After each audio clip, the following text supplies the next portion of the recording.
Hi friends, I hope everyone is doing good. In my last video, we have discussed PERT and CPM topic, and we have discussed some basic terms which we are going to apply in this numerical, in this diagram.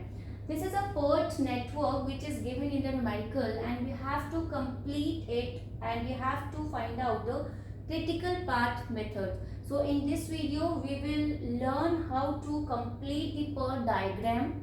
After that, we will make the table and we will find out the critical path method and the duration of the critical path method.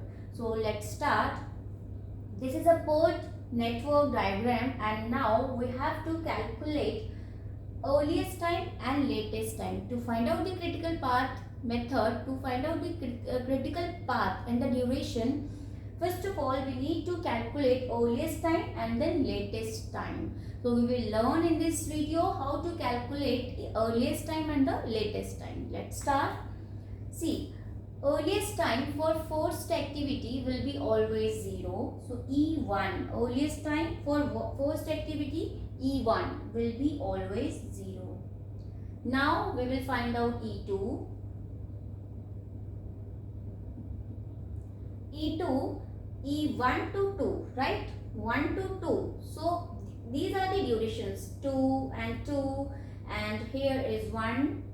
So for 1 to 2 event is completing in 2 hours, and this event for 2 to 6 is completing in 4 hours, 3 to 7 is completing in 5 hours. So these are the normal time durations for the activities. So E1 is 0 and E2 will be E1 0 plus this time duration. So we will add the timing. So 0 plus 2 will be 2. Now E3, E1 is 0, 0 plus 2, this is also 2, E4, 0 plus 1, 1 to 4, E1 is 0, 0 plus 1 will be 1. Now after E4, E5, now pay attention here guys, E5 event, here 2 events are merging, 2 activities are merging, right? 3 to 5 and 4 to 5. And for earliest time, if 2 or more than 2 activities are merging, then we select the longest one. So let's check. For 3 to 5, E5 will be 2 plus 8 will be 10. For 4 to 5, E5 will be 1 plus 3 will be 4, right? And we need to select the longest one, which is 10. So E5 will be 10. Got it? If 2 or more than 2 events are merging there, then we will select the longest one. After E5, we will calculate E6. E6 will be 2 to 6. So E2 is 2 and 2 plus 4 will be 6. Now E7. E7 will be 3 to 7. So E3 is 2 and the duration is 5. 2 plus 5, which is 7. And after E7, E8. Now same method we will apply here. E8, 2 activities are merging here.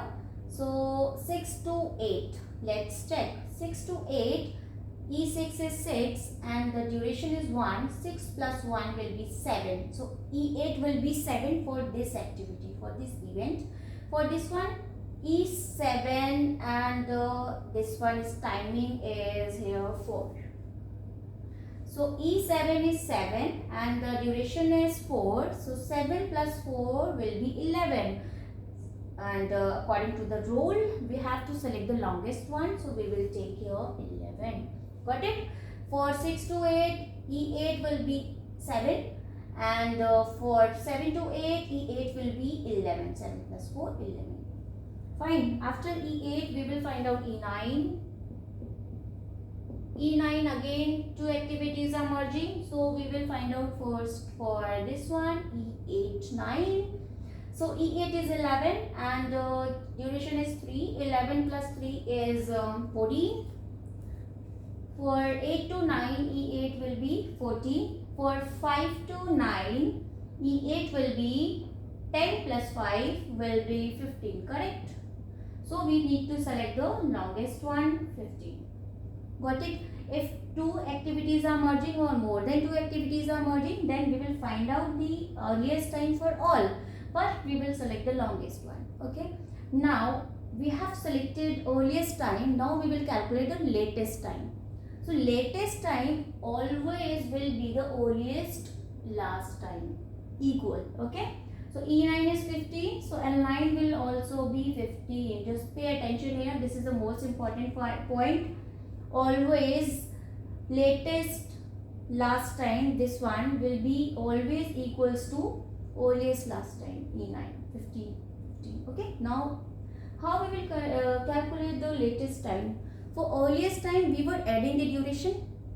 Now for latest time we will move backward direction, so we will subtract the duration. Fine.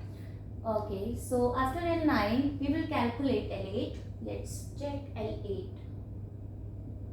L8 will be L9 and 8 to 9. So 8 to 9 duration is 3 and we will subtract now. 15 minus 3 will be 12.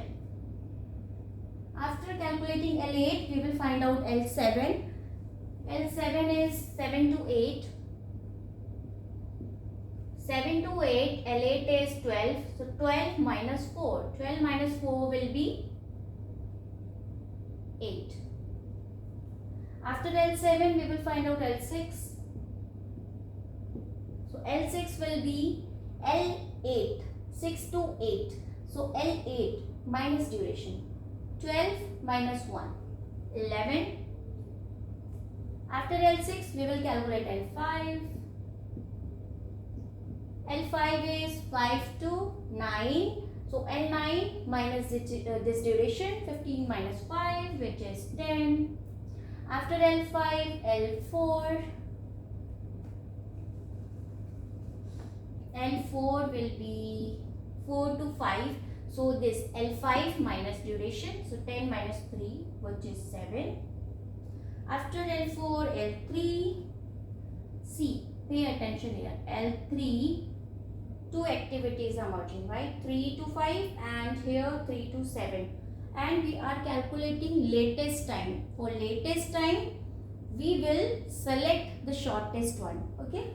So for 3 to 7, L3 will be 3 to 7. L7 minus this duration, 8 minus 5, which is 3.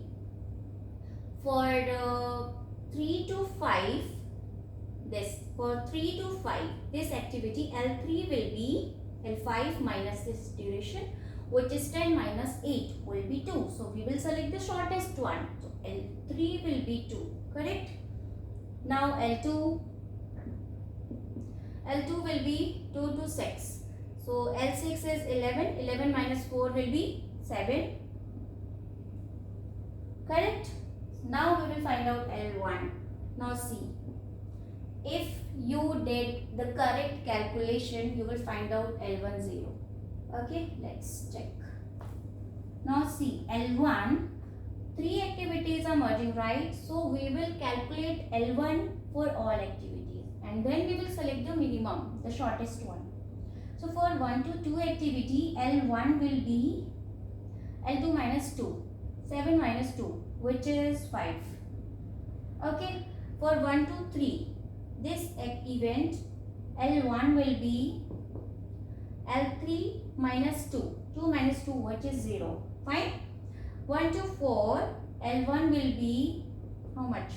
L4 minus this duration, 7 minus 1, which is 6. Correct? So we have to select the shortest one, which is 0, and this always will be 0 if you are doing the correct calculation. Fine. So this is the method to find out the earliest time and latest time. And now the PERT network is completed. Now we will calculate critical path method with the same numerical in my next video. Till then, take care. Bye guys. Bye. Take care.